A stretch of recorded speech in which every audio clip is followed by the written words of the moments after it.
저번 시간에 우리가 잠깐 보았던 게 문학과 예술의 상호 연관성, 상호 매체성, 영화가 만들어지기 전에 문학의 가시화, 시각화가 어떤 형식으로 진행되었는지에 대해서 내가 간략하게 소개를 했습니다. 오늘은 이제 본격적으로 독일 관점으로 돌아와서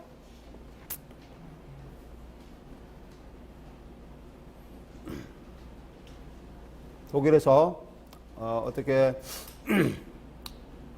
문화가 영화가 시작되고 있는지에 대해서 같이 한번 보도록 하겠어요. 네, 뭐 한 이 정도면 되겠죠.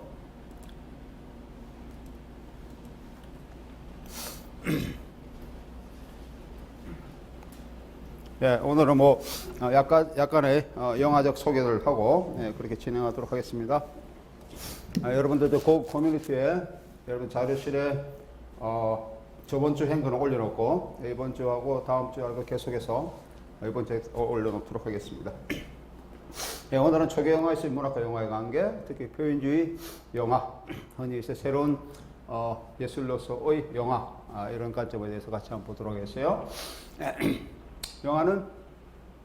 원래는 새로운 장르가 되겠죠. 우리 문학은 역사적으로 가장 오래된 그런 장르 중에 하나인데 영화는 그 이후에 상당히 1895년도 이후니까 그렇게 역사가 그렇게 많지는 않습니다. 그죠? 그 이후에 이제 하나의 그 예술 장르로 자리 잡게 된 그런 예술한 형식입니다. 작가의 명성이라든지 소시민의 연극이 되지 못한 그런 초기 영화 같았죠. 그런 상태도 있고 이것이 이제 초기 영화의 비문학성을 보여주고 있습니다. 초기 영화의 비문학성이라는 관점은 초기 영화가 그 당시의 대중 영화의 서커스와 바리아떼 이제 부르죠. 바리아떼, 다양성, 뭐 또 버라이티 뭐 이런 거에 가까운데 버라이티 쇼 이것을 보여주게 되었고 그 이후에 이제 영화가 자율성을 확보하기 위해서 점차적으로 문학을 수용하기 시작했다라고 하는 그런 관점을 쭉 얘기를 앞으로 하겠습니다. 헝가리 출신의 게오르 울카치, 우리 흔히 해서 사회주의 리얼리즘의 이론가라고 흔히 많이 알려지게 된 게오르 울카치는 헤겔 미학의 후계자이면서 막스주의 미학의 이론을 세운 아주 중요한 막스주의 문해학, 막스주의 미학에서는 아주 중요한 위치를 차지하고 있는 그 이론가가 게오르 루카치라고 하는 사람이 있습니다. 게오르 루카치, 이 사람 1906년부터 독일 베를린에서 공부를 하고 유대인 사회학자인 게오르 짐멜, 사회학자 굉장히 유명하죠. 20세기 초에 사회학적인 관점을 세운, 흔히 해서 상대적인 그 삶을 이론을 세운 게오르 짐멜과 교류를 나누고 1913년 하이델베르크 공개에서 막스 베버, 역시 사회학자죠. 막스주의 유토피아 철학자인 에르스트 블로크. 에르스트 블로크는 중요한 작품에 유토피아의 정신의 이런 아주 중요한 책을 쓴 그런 미학 이론가입니다. 그 다음에 상징 내지는 표현주의 시인인 스테판 게오르그, 아주 유명한 표현주의 시인이 되겠습니다. 이런 사람들과 친분 교류를 맺고 그 당시에 나이가 28살 이런 젊은 교류들 영화에 상당한 관심을 표명하게 됩니다. 우리 흔히 해서 독일의 영화 이론가 중에서 독일 이론가 중에서 몇 사람을 둘 수 있죠. 예를 들면 게오르 루카치라든지 그 다음에 여러분 잘 알고 있는 발터 벤자민, 그 다음에 루돌프 아르나임, 그 다음에 테오도르베 아도르노, 그죠? 그 다음에 지그프리드 크라카우어 이런 사람들 도 있는데 하여튼 영화의 관점에서 상당히 이런 시기에 마치 뭡니까 독일의 초기 영화 거의 시기를 같이 하고 있는 그 시기에 특히 1913년도에서 상당히 많은 영화가 많이 생산된 그런 시기이기도 합니다. 1913년 영화 미학에 관한 생각, Thoughts on the Aesthetic of Cinema라고 하는 그런 제목으로 신문에 기고문을 심게 됩니다. 이 기고문에서 그런 게르그룹 가치를 얘기합니다. 영화가 교육주의고 경제적인 면에서 연극과 경쟁 관계가 있다. 그 당시에 뭐 연극은 아주 굳게 자리 잡고 있었던 예술의 한 형식이라는 것을 말할 것도 없겠죠. 특히 저 표현주의 연극 이런 관점에서 상당히 강대기 그 시대적인 그 예술로서 굉장히 부각되고 있던 그런 장르였습니다. 연극의 등장인물의 운명, 이제 연극과 영화를 비교하고 있습니다. 이 사람이 연극의 등장인물 운명과 관계된 절대적인 현재를 상징하고 있다면, 영화는 집약적 삶 속에 있는 인간 그 자체가 아니라 움직임을 보여주는 것이다. 네, 움직임 관계, 움직임이라는 그런 용어에 이 사람이 상당히 관심을 가지고 있었어요. 연극에 나타나는 절대적인 현재는 연극의 효과가 배우의 대사나 극 중의 시간에 있는 것이 아니라 배우의 살아있는 의지에 있다라고 하는 것은 이제 이 사람이 얘기를 하고 있어요. 연극은 절대적인 현재, 그죠? 현재 그 자체. 이런 현재들 절대적으로 나가는 그것을 보여주고 있는데, 그것이 뭐와 관계 있다고요? 배우의 살아있는 의지와 관계 있다라고 하는 것이죠. 이런 점에서 현재는 배우의 현 존재를 나타내고 있다. 다자인, 철학적으로 많이 쓰는 다자인의 관계다. 다시 말하면 연극에서 보게 되는 정신은 상실되지만 그럼에도 불구하고 몸을 구체화하는 영화의 이미지는 현재성이 결여된 다른 유형의 삶을 보여줍니다. 이 사람은 결국 연극과 영화를 그 당시에 연극이 굉장히 보편적인 그런 예술 형식이었는데, 독일의 표현주의 시기에 이 사람이 그것이 연극에도 그 당시 많이 이제 생산되기 시작한 연극의 관점에서 생산한 영화를 연극과 이제 비교하면서 몇 가지를 얘기를 하고 있죠. 다시 정리해 보면은 연극은 절대적인 현재를 보여주고 있고, 배우의 살아있는 의지를 보여주고, 배우의 현 존재를 보여주고 있다. 그죠? 그렇게. 그에 반해서 영화는 어떻습니까? 영화는 움직임을 보여주고 있다라고 하는 시죠. 움직임을 보여주고 있고, 연극에서 얘기하고 있는 현 존재의 정신은 상실되지만은, 또는 절대적인 현재의 그런 정신은 상실되지만은, 영화가 보여주는 것은 다른 유형의 삶. 절대적인 현재를 보여주는 것은 아니지만 다른 유형의 삶이다. 이런 관점에 상당히 이 사람이 주목하고 있습니다. 1918년 이후에 영화의 혁명적 유토피아의 희망을 두는 그런 경향이 점점 더 증가하고 있고, 즉 영화는 예술적이고 사회적인 범죄에 속하는 예술이고, 또한 새로운 문화의 총체적인 개념이다 라고 하는 그런 관점이 점점 더 부각되기 시작합니다. 이 시기에 우리 러시아에서는 구성주의라고 하는 콘스트럭티비즘, 독일로 하면 콘스트럭티비스무스라고 하는 구성주의가 이 당시에 이제 나타나기 시작하죠. 1917년에 소위 러시아의 볼셰비키즘, 러시아 혁명은 1917년에 일어났죠. 그래서 그 전에 제정 러시아가 이제 흔히 얘기해서 우리가 이제 얘기하는 볼셰비키 레닌이 러시아의 혁명을 한 그런 러시아, 그건 이제 공산주의의 러시아고 이제 바뀌게 된 게 1917년 그 이후인데, 이 당시에 하나의 우리가 국가 체제보다는 우리가 예술적 측면에서 간과해서는 안 되는 것이 이 구성주의 내지는 형식주의, 이런 하나의 예술의, 소위 말해서 우리 아방가드 예술의 아주 커다란 아방가드 예술 중에 아주 커다란 영향을 미친 한 부류인 러시아 형식주의가 이 시에 태동하고 있다라고 하는 것이죠. 특히 영화에도 그런 게 상당히 많은 영향을 미치게 되는데, 그 기법이 뭐냐서 몽타주 영화가 이 당시에 상당히 각광을 받고 있다라고 하는 거예요. 몽타주 영화, 흔히 해서 이 당시의 몽타주는 몽타주 여러 가지 유형의 몽타주가 있습니다. 근데 이제 이 러시아 형식주의 구성주의에서 주로 관심을 가지던 몽타주는 변증법적 몽타주, 그죠? 또는 에세이 몽타주, 이런 몽타주 유형이 이 시기에 많이 나타나게 되었다라고. 네, 그럼에도 불구하고 우리 문학 작가들에게서는 영화가 새로운 예술이다라고 하는 것에 대해서 회의적인 시각이 아직까지는, 그 당시까지는 아직까지는 지배적이 있고, 영화와 연극의 공정적 관계 속 경험하는 그런 관계로 나타나게 되었다라고 얘기를 할 수가 있습니다. 문학적 표현주의. 다시 말하면 리트라시어스 엑스프레시오니스무스 또는 영화적 표현지 필름이셔 엑스프레시오니스무스 이렇게 표현하기도 하고 이렇게 표현하기도 하고 그렇게 얘기합니다. 문학적 표현지 리트라시어 엑스프레시오니스무스 영화적 표현지 필름이셔 엑스프레시오니스무스 얘기 볼 수 있을지 독일의 표현주의에서부터 이미 문학과 영화가 서로 교차하는 영역을 지니고 있다. 이런 표현을 하는 것이 뭐 문학의 표현지는 원래 어디서 왔습니까? 미술에서 왔죠.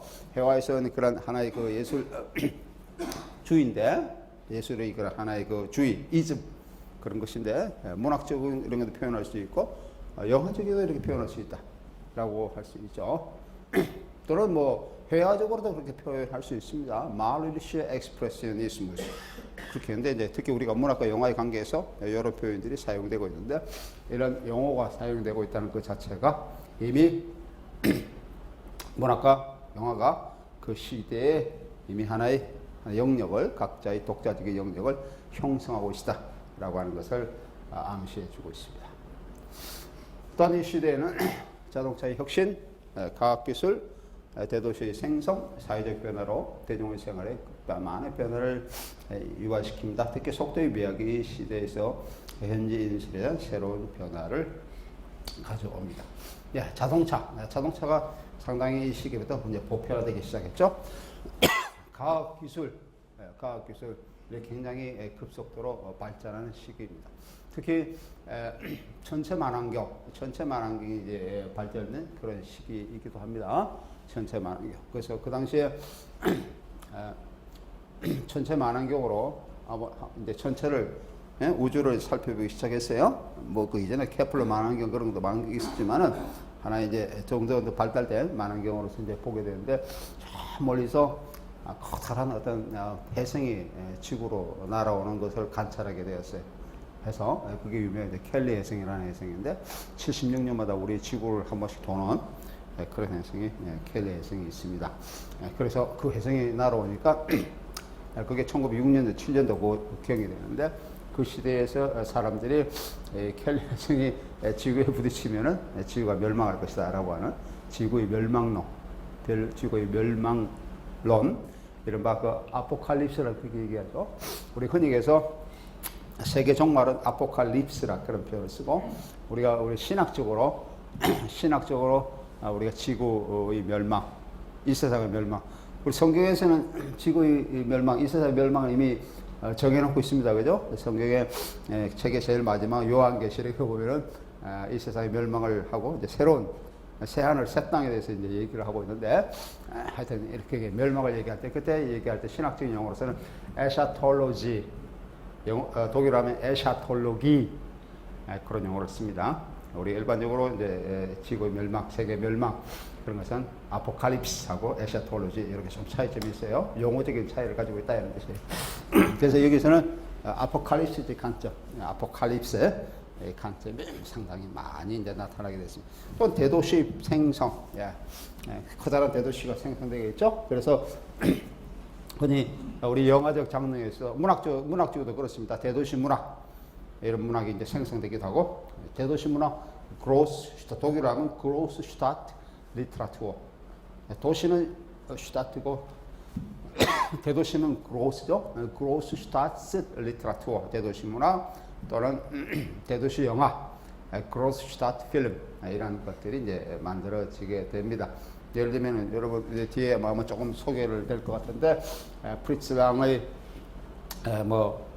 뭡니까? 프리츠 랑의 그 메트로폴리스 같은 영화 이런 것들은 대도시 영화에 해당되는 것이 됩니다. 하여튼 그 대도시라고 하는 것이 문학 또는 예술의 하나의 커다란 소재로 작용하기 시작한다 이런 얘기예요. 그다음 사회적 변화로 대중의 생활에 변화를 일으키게 됩니다. 특히 속도의 미학이 이 시대부터 현실의 시대에 대한 새로운 변화를 초래하게 됩니다. 속도에 관심을 아방가드 예술에는 뭐 여러 가지 유형이 있는데 우리가 지금 이 시간에 보고 있는 그 표현주의는 아방가드 예술의 좀 시작 부분에 해당되고 있습니다. 시작 부분에 해당되는 부분이고 특히 속도에 관심 있는 아방가드 예술에는 여러 가지 예술 형식이 있는데 뭐 예를 들면 표현주의, 러시아 형식주의, 그다음에 러시아 미래주의, 그다음 다다이즘, 그다음 초현실주의, 이탈리아 미래주의, 뭐 기타 등등 이런 여러 가지 이 주의가 있는데 그 중에서 속도에 관심을 갖고 있던 그런 주의는 표현주의하고 러시아 미래주의 또는 이탈리아 미래주의 이런 데서 속도에 많은 관심을 갖게 됩니다. 특히 이탈리아 미래주의에서의 속도는 상당히 많이 속도에 관한 그런 것 상당히 유명하게 나타나고 있죠. 이 작가의 영화라는 개념은 1960년대 흔히 노벨 노보 새로운 물결 프랑스에서 나타나고 있는 그 새로운 물결 그런 관점하고는 조금 다른 개념으로서 나타나고 있습니다. 이전의 예술과 새로운 매체 사이의 타협을 보여주고 있고 문학적 비판 디드러시 클래시컬 리트러시의 크리틱은 영화 우주를 받아들이는 것을 문학적으로 이제 작가가 만들어지고 있었지만은 이런 데도 불구하고 그 시대의 문학의 영화에 대해서 비판적인 자세를 보이게 되는데 그 비판적인 자세의 보이건 그 이유 중에 하나가 한 세 가지 전체 한 세 가지를 들 수 있는데 그 이유가 뭐냐면 문학의 외향함한 외향에 대해 치우치고 있다. 독일어로 하면 Auslichung 또는 통속하다. 트리비알리지용이다.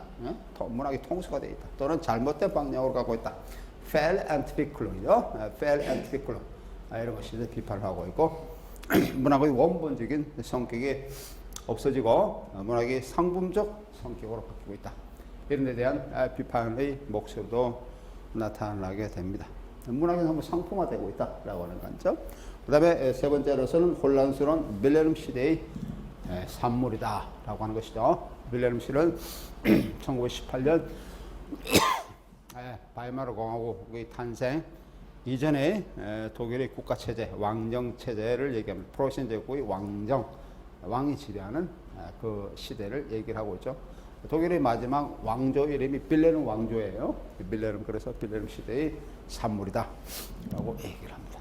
그러나 새로운 예술로서 영화는 새로운 시대의 하나의 신호로서 받아들여지게 됩니다. 초기 영화는 자체 문학을 필요로 했고 문학과 영화는 문학에서 파생된 상품이다. 그렇게 간주되고 있습니다. 예. 문학과 영화를 이제 조금 더 이렇게 접근해 보면은 초기 영화에서 문학의 작품을 영화한 것들이 이제 많이 나타나게 되지만은 우선 눈에 띄게 되는 것은 책의 모티브, 이건 이제 북 모티브라고 얘기하는 거죠. 책의 모티브가 나타나고 있다는 겁니다. 아마 여러분이 잘 아는 영화인 것 같아요. 로버트 베네의 칼리갈리 박사의 밀실, Das Kabinett des Dr. Caligari. 그다음에 무르나우, 에프다올리 무르나우의 그 노스페라투 같은 이런 것에도 이 책의 모티브가 나타나게 됩니다. 예, 이런 영화들 보면은 비드마이어적인 소도시가, 비드마이어는 소시민을 얘기합니다. 소시민적인 소도시가 공포를 자아내는 사건과 주변 환경의 배경, 이런 소시민적 존재의 위험성을 암시를 하고 있죠. 여기서 나타나는 것은 그 밤의 꿈, 나크트라움, 아니면 레알레 온마크트. 온마크트는 이제 정신을 상실하는 것, 기절하는 이런 상태를 온마크트라고 하는데 그게 실제로 일어나고 있는 그런 것처럼 보이고 있다라고 하는 겁니다. 그 다음에 이제 리얼리즘 영화죠. 새로운 모티브로서 리얼리즘 영화가 작동하고 있고 아까 잠깐 얘기했던 대도시 영화, 필름 데어 그로슈타트 슈트라세, 대도시의 거리를 보여주고 있는 이런 영화들이 이 시기에 많이 나타나게 됩니다. 그리고 그 대도시의 거리, 막 지나가 버린 과거의 아련함 또는 가난한 자, 실업자의 세계 이런 것도 이 초기 표현주의 영화에서 많이 이제 묘사되고 있죠. 칼리갈리 박사의 로버트 빈의 칼리갈리 믹스를 잠깐 보면은 1920년 2월에 상영됐던 로버트 빈의 칼리갈리 박사 믹스는 표현주의 영화의 시작이라고 이렇게 할 만큼 아주 중요한 표현주의 영화의 중요한 영화로서 얘기할 수 있습니다. 칼리갈리 박사는 형상 속에 칼리 박사는 그런 이미지가 형상 속에 낯선 이미지가 이제 들어오게 되는 그는 가설 소극장의 소유자이며 요술사이며 일종의 서커스 프로그램인 시제 중에서 거의 목련병적인 영매의 전신물이 나타나고 있는 이 영화에서도 다의적으로 나타나고 있습니다. 이 칼리갈 박사는 이제 영화를 보면은 서커스 프로그램 시제 중에 거의 목련병적인 영매를 생기에 불어넣고 마치 조물주처럼 죽은 상태로 놓여 있는 그러한 물체, 그러니까 이제 숨이 끊긴, 의식이 끊긴 이런 물체에 살아나게 한다 이런 뜻이죠. 칼리갈 박사가 자신의 매체물에서 그랬듯이 1915년 신흥의 특별학부를 소유한 자들은 임시적인 노상 천막 속의 대목장에서 그들의 매체인 영화 영상을 센시하게 상영하고 있습니다. 영화를 보면 칼리갈 박사가 어두운 천막이죠. 천막 속에 사람들을 불러 모이고, 물론 돈을 받고 사람들을 불러 모아서 자기의 그런 퍼포먼스를 행하는 거죠. 간을 갖다 놓고 간을 열어놓는데 그 계자라고 하는 자기의 조수입니다. 일종의 조수가 간 속에 그냥 시체처럼 이렇게 서 있어요. 간을 세워놓는데 서 있는데 자기가 이렇게 주문을 마법을 거니까 그 계자라고 하는 그 죽은 상태에 놓여 있는 그 사람이 이제 깨어나는 거죠.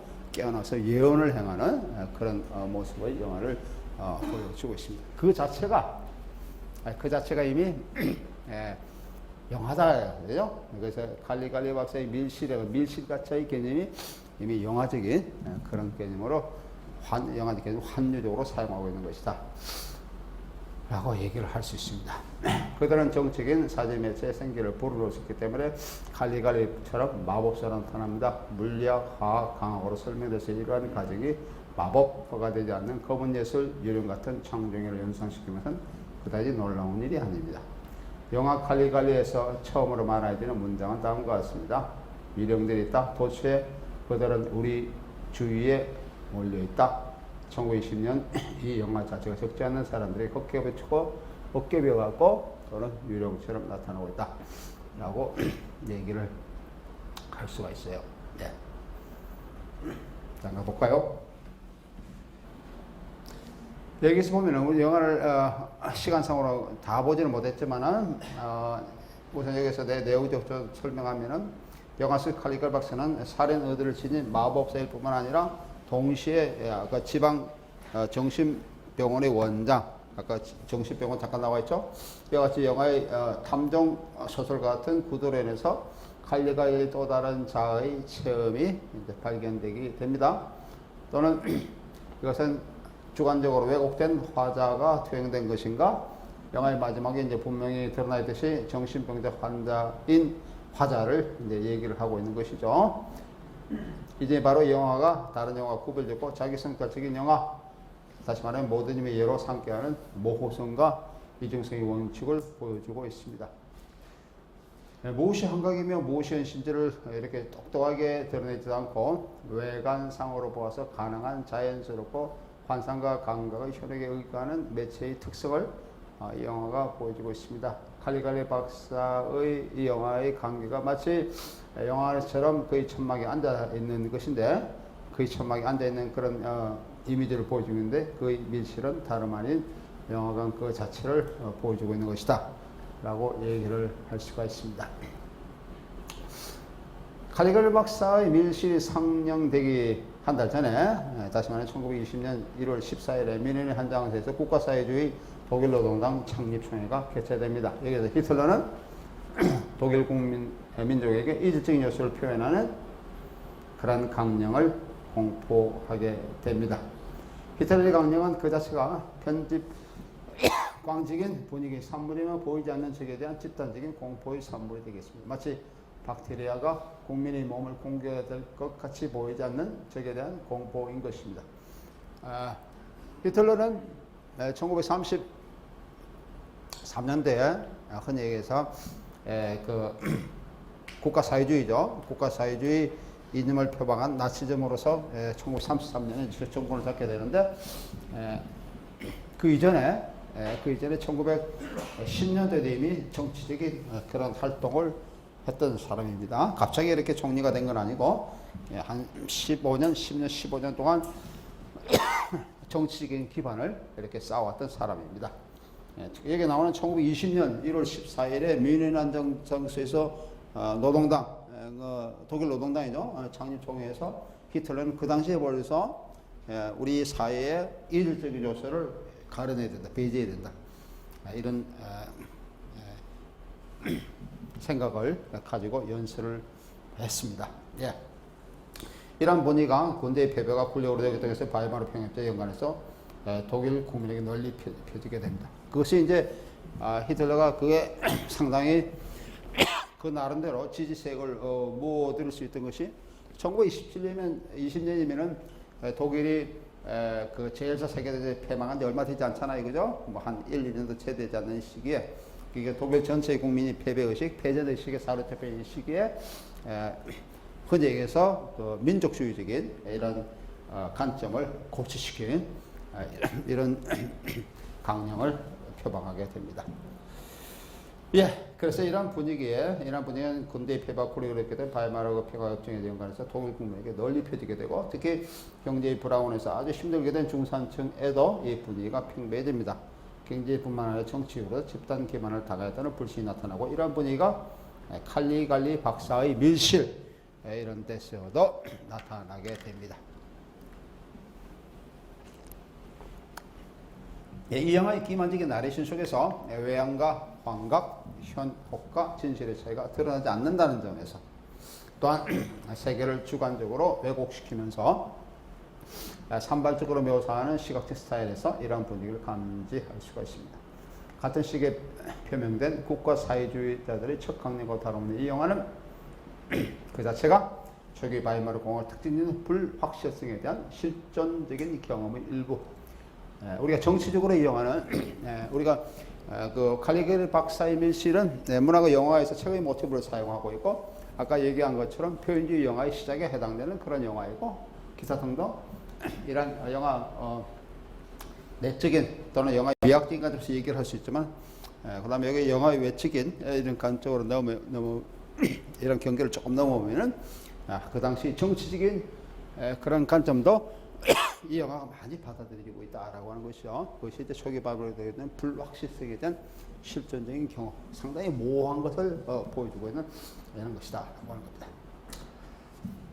하지만 나치 강령이 비참한 상황에 대한 죄 있는 자들을 유대인과 소위 이질적인 자들을 골라내는 것에 반해서 유대인과 이질적인 것, 이 영화는 악한 것과 이질적인 것이 외부에서 온 것이 아니라 정면뒤에 기다리고 있는 것을 보여주고 있습니다. 내부에 있는 것을 보여주고 있다는 것이죠.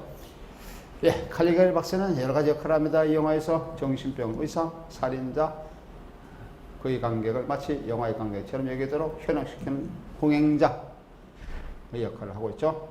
내부와 외부의 차이, 정상과 비정상의 차이, 환자와 의사와의 차이, 시민과 괴물의 차이, 이런 것이 이 영화에서 경계가 무너지게 됩니다. 칼리갈리 박사는 광기 있는 자기 아까 얘기했죠 영매인 계좌를 통해서 살인을 사주했다는 그런 혐의를 받죠. 그래서 경찰이 수사를 받는 그런 내용들이 초기에 좀 나오고 이 사람은 광기에 사로잡힌 것처럼 마치 환자처럼 보이지만 나중에 보니까 정신병원 의사예요. 원장이에요, 원장. 이게 환자 영화. 그 사람 정상이지만 비정상, 외부와 내부, 시민과 괴물의 차이. 이런 것들이 영화에서 마치 차이가 없는 것처럼 또는 그 차이가 무너지는 것처럼 나타나고 있습니다. 고전적인 감정 스토리처럼 과거 낯선 것과의 만남은 낯선 자신과의 만나는 것으로도 얘기를 할 수가 있습니다.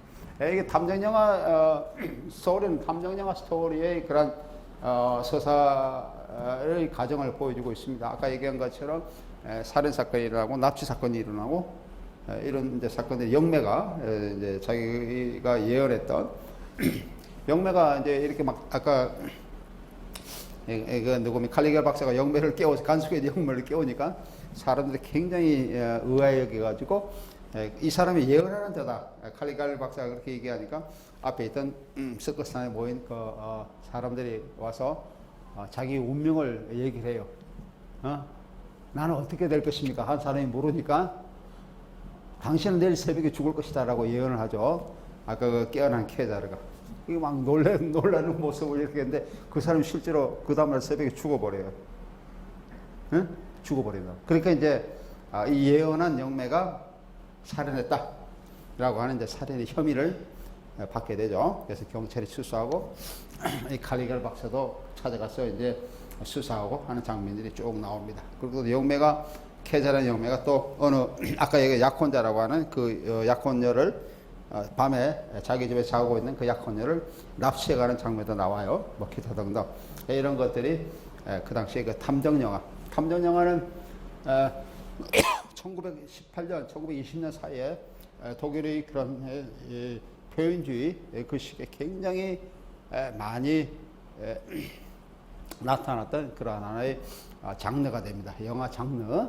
물론 1913년에서 나타났지만 1918년에서 20년 이 시기에 굉장히 많이 나타났던 독일 영화에서 보면은 많이 나타나는 그런 시기. 그것도 그런 스토리 라인이 그거가 상당히 유사성을 보이고 있다라고 얘기를 할 수가 있어요. 일상의 현실이 합리적으로 헤아리기 어려워짐에 따라서 사람들은 비합리적인 접근으로 의미를 찾아내기를 노력을 합니다. 토마스 만, 독일의 유명한 노벨문 수상자죠. 토마스 만, 소설가인 토마스 조차 1923년 한 에세이에서 신비적인 것에 매료된 것을 부끄러워하면서 다음과 같이 얘기하고 있습니다.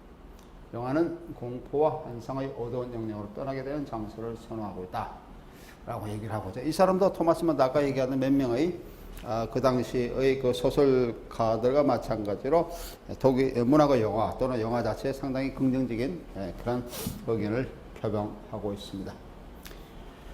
예, 이러한 점에서 무속령에서 말해지는 언어가 기울어져 있다는 것은 현실과 결된 이 시대의 영화의 기본적인 반영을 하고 있는 것으로서 보여지고 있고, 다시 말하면 암시된 영상 이미지, 회화 양식에 따르는 구성은 인위적이고 대부분 편집강적인 세속 해결을 만들고 있다 라고 얘기를 할 수가 있습니다. 무속영화에서 사물과 보이는 장소가 사람들처럼 말이 없기 때문에 그것들이 가치는 굉장히 높게 평가되고 있죠. 그 시대에 왜곡된 정면, 복잡한 작은 미로와 같은 길과 복도와 함께 보여지고 함께 말해지고 있는 이런 것을 초기의 표현적 영화, 특히 칼리갈리 박사의 밀실 이런 것이 이렇게 잘 보여주고 있습니다.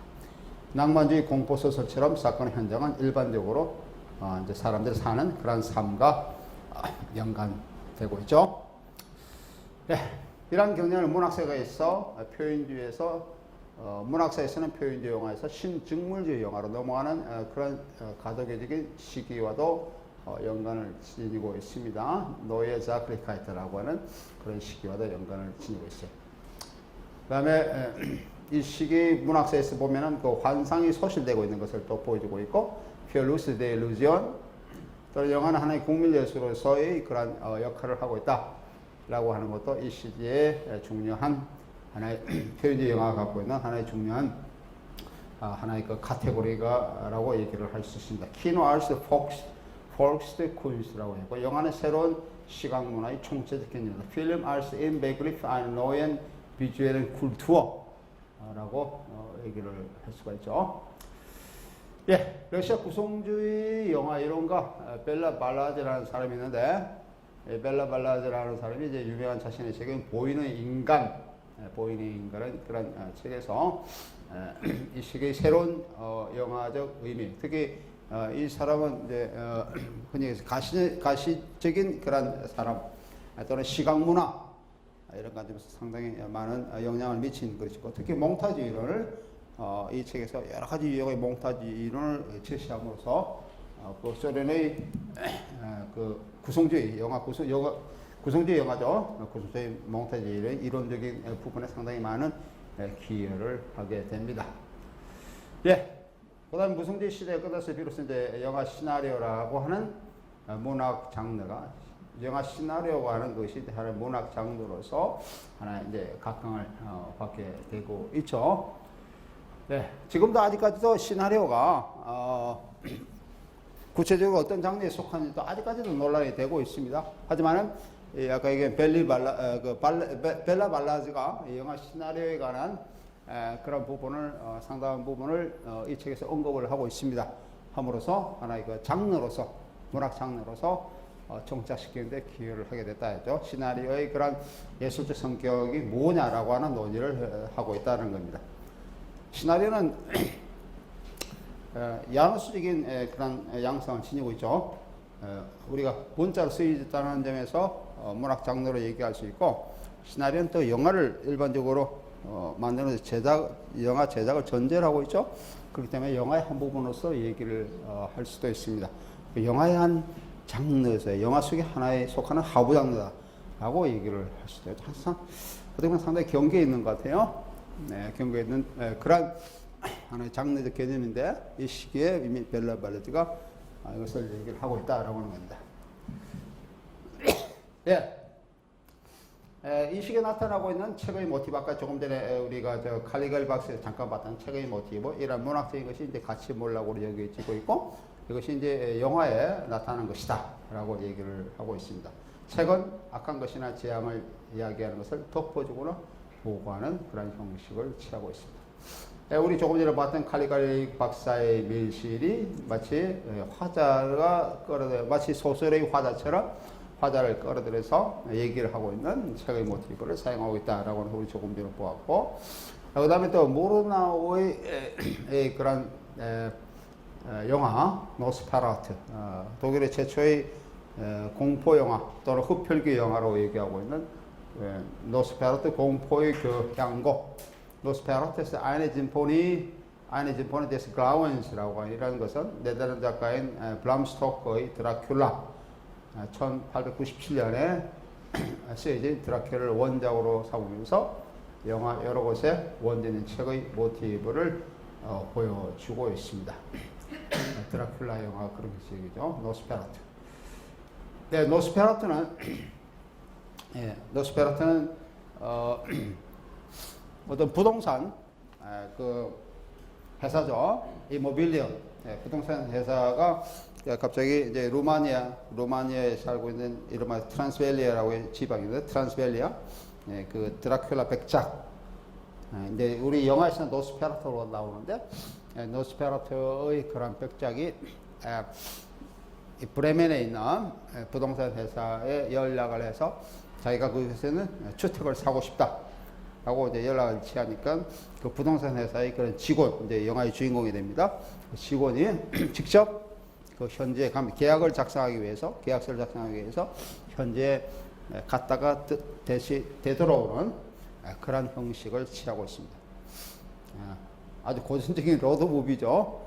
그 당시에 마차를 타고 가는데, 자동차를 타고 가는 것이 마차를 타고 가면서 가가지고 계약서를 체결하고 이제 하는 과정에서 이제 거기서 좀 며칠을 묵게 되는데, 그 백작집에 묵게 되는데, 거기서 이제 그 목욕 훈련을 전형적인 흡혈귀의 그런 이미지를 보여주면서 이 사람이 이제 흡혈귀가 돼서 되돌아오는 거예요. 되돌아오는 과정에 그것을 보여주고, 자기 되돌아오는 과정과 이 노스페라투가 역시 그쪽으로 이제 다시 자기가 집을 샀으니까 다시 자기가 산 그 고장으로 되돌아오는 과정이 동시에 일어나고 있습니다.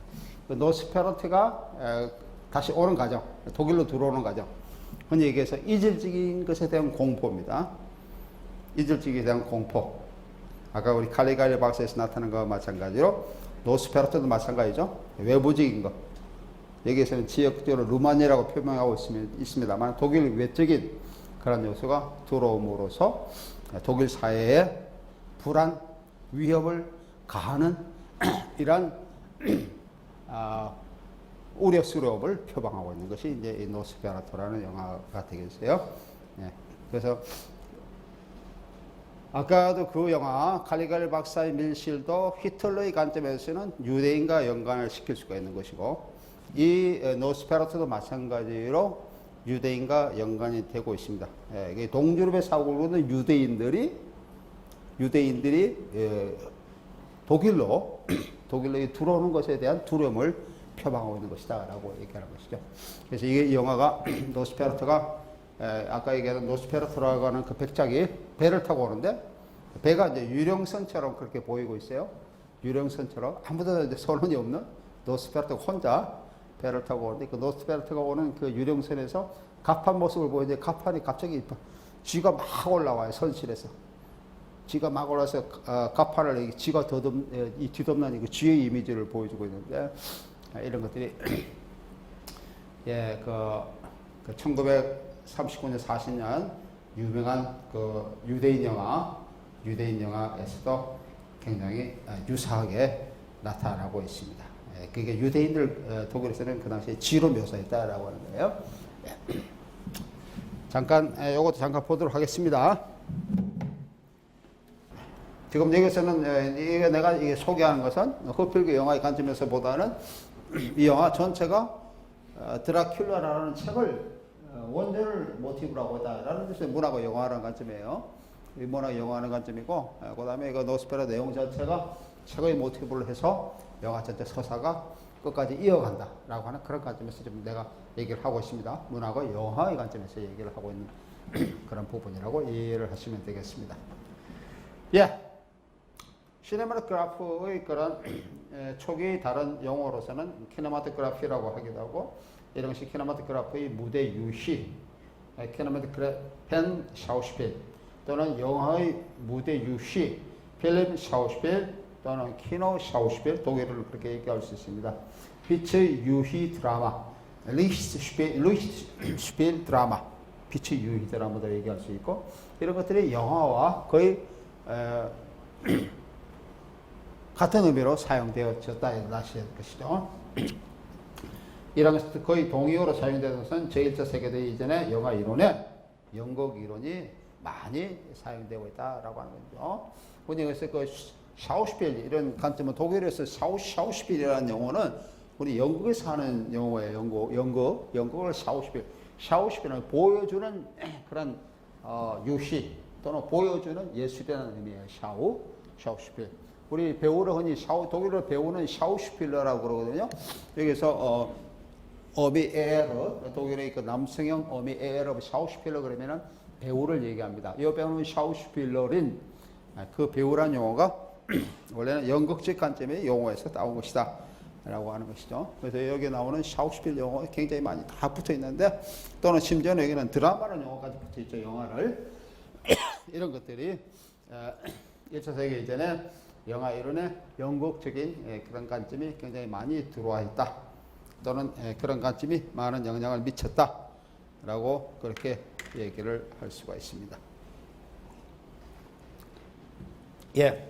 새로운 예술서 영화를 보면은 시각적인 것에 이제 주목을 하게 되는 것이죠. 예, 그 당시에 문학에 시각적인 것이 상당히 약했는데 시각적인 것에 이제 주목을 하게 되고 있고 이미지 의식 빌드 베브스타이트는 이미지를 다루는 것, 빌드 한트론 움직이는 카메라를 통한 공간 또는 몽타를 통한 역동화시키는 것 이런 것으로서 이해를 하게 됩니다. 영화는 내용을 설명하는 것이 아니라 영화를 내용을 보게 하는 것이라는 의미로 사용되게 됩니다.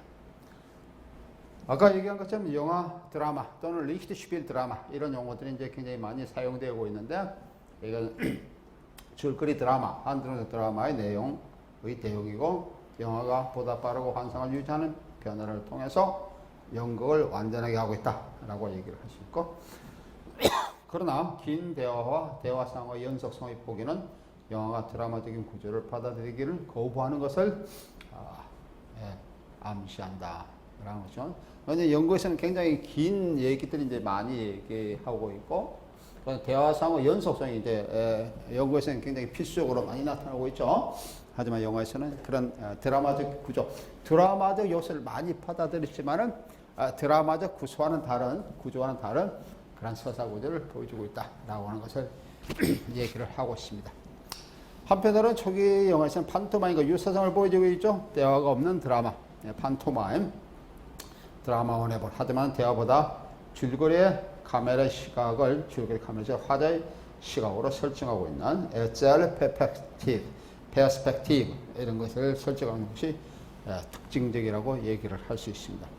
영화는 살아있는 얘기다. 아니면 레벤디게 에셀입니다.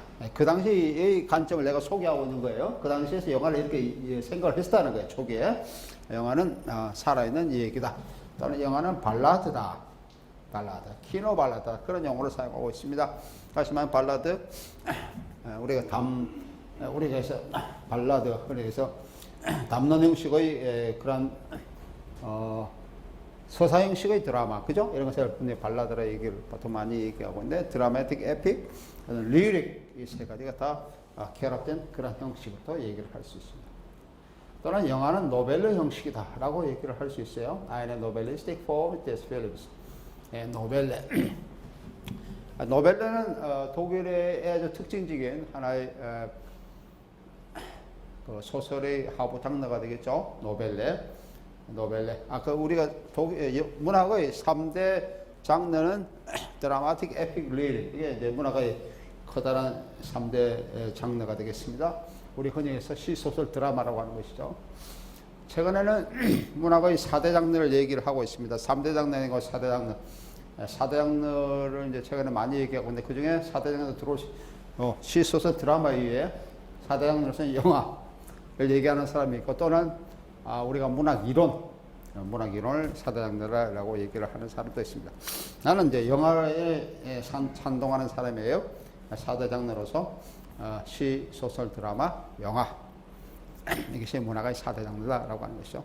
그리고 우리가 지금 이 시간에 문학과 영화를 다루고 있는데, 특히 문학과 영화를 다루고 있다 그런 의미에서 우리가 장르로, 문학의 대장르를 같이 보면은 두 개의 커다란 장르를 동시에 다루고 있다라고 얘기를 할 수가 있어요. 아까 이제 소설의 하부 장르시 노벨레. 노벨레는 독일의 특이한 그런 소설 형식이죠. 노벨레는 전대 미문의 것을 보통 얘기를 합니다. 노벨레는 굉장히 긴장감이 있습니다. 드라마 같은 긴장감을 가지고 있죠. 드라마는 소설보다는 더 긴장감이 있어요. 드라마는 분량적으로도 소설보다 그렇게 많지가 않죠. 드라마는 긴장감을 유지해야만 장르로서의 그런 생명력을 가질 수가 있어요. 그래서 이 노벨레, 소설에서의 노벨레 형식이 드라마처럼 굉장히 많은 긴장감을 유지하고 있는 그런 것인데, 영화도 이런 거와 유사한 것이다. 단편 소설 형식을 지니고 있다. 그 당시에 그런 얘기를 했습니다. 그 다음 문학과 서사문학 사이의 영화는 문학과 서사문학 사이에 있다라고 하는 것입니다. 그래서 필름, 스비션, 드라마틱, 에픽. 이음매가 부족한 건너뛰는 식의 상황의 연결은 표현지에서 많이 쓰이는 정거장식 드라마와 비교되고 있다. 지토아치언스 드라마, 독일의 표현지의 드라마 중에 정거장식 드라마라는 그런 형식이 있는데, 독일의 아마 표현지의 영화를 아주 특징적인 그런 하나의 드라마 형식이 정거장식 드라마입니다. 영어로 하면 스테이션 드라마라고 얘기할 수 있고, 독일로 하면 지토아치오넨 드라마라고 얘기할 수 있어요. 이것은 뭐냐 그러면, 지토아치온 드라마라는 것은 마치 기차가 이렇게 쭉 기차를 타고 가면 여기를 계속 거쳐서 이제 가게 되잖아요. 그런 것처럼 이 표현지 영화는 어떤 주체가 영화의 그런 표현지 드라마에서의 그런 자아를 얘기할 수 있죠. 드라마에서의 그런 주체가 여러 가지 장면을 바꿔가면서 여러 가지 장면을, 그러니까 막 장면보다는 흔히 얘기해서 장면 개념, 영화의 장면 개념이죠. 장면 바꿔가면서 사건을 이렇게 나타나게 하는 그런 방법을 얘기를 합니다. 주체는 독일 주체예요. 마치 기차를 타고 가는 것처럼. 하지만은 그게 나타나고 있는 그런 것들은 다 달리 이제 보여지게 되는 것이죠. 정거장에 따라서 장소, 시간이 다 달라지는 것처럼 그런 것을 다 다양하게 보여주고 있는 그런 영화. 그러면서도 주제는 하나의 연결적인 주제를 지니고 있고, 모티브도 하나의 그 연결적인 하나의 그 공동의 모티브를 이렇게 지니고 있는 그런 드라마 형식을 정거장식 드라마라 그렇게 얘기합니다. 알겠죠? 영화도 이런 거와 상당히 유사성을 지니고 있다 라고 하는 거예요. 문학의 정거장식 드라마 유사성을 지니고 있다. 여기는 거죠. 정거장식 드라마는 마치 기차가 많은 정거장을 거쳐가면서 다양한 장면을 제시하듯이 주인공이 여러 가지 모티브를 토대로 다양하게 전개되는 장면이나 상황에서 동일한 주제를 이어가는 형식. 이것이 정거장식 드라마인데, 문학이 이런 영화가 이 당시의 표현주의 영화 이런 것을 보여준다는 것은 자체가 드라마와 서사 문학의 그런 사이에 있는 것이다 라고 하는 것을 얘기를 하고 있다라고 하는 겁니다. 그 당시 영화에서는 이러한 특징, 정거시 드라마의 특징, 표현주의 영화에서 표현주의 드라마의 주도적인 표현주의 드라마였던 정거장식 드라마의 형식을 영화가 많이 보여주고 있다라고 하는 관점에서 얘기를 하고 있습니다. 그 다음에 소설적 묘사와 사물의 관상학, 이거는 지금 뭐 시간이 다 돼서 이거는 다음 시간에 계속 조금 문화가 영화의 관점에서 얘기를 하고, 다음 시간에 이걸 간단하게 보고요. 그 다음에 우리가 첫 작품에 해당되는 니벨룽겐 신화 이런 식으로 넘어가면서 여러분들 차차 이제 발표할 수 있도록, 발표하는 그 시간도 조금씩 가질 수 있도록 우리가 여기 보이는 문화가 영화의 그런 여러 가지 방법, 기법들을 이제 얘기를 하고, 그 다음에 상호 매치스 관점에도 내가 조금씩 이론적인 부분도 계속 얘기를 하도록 하겠습니다. 예, 그만. 예.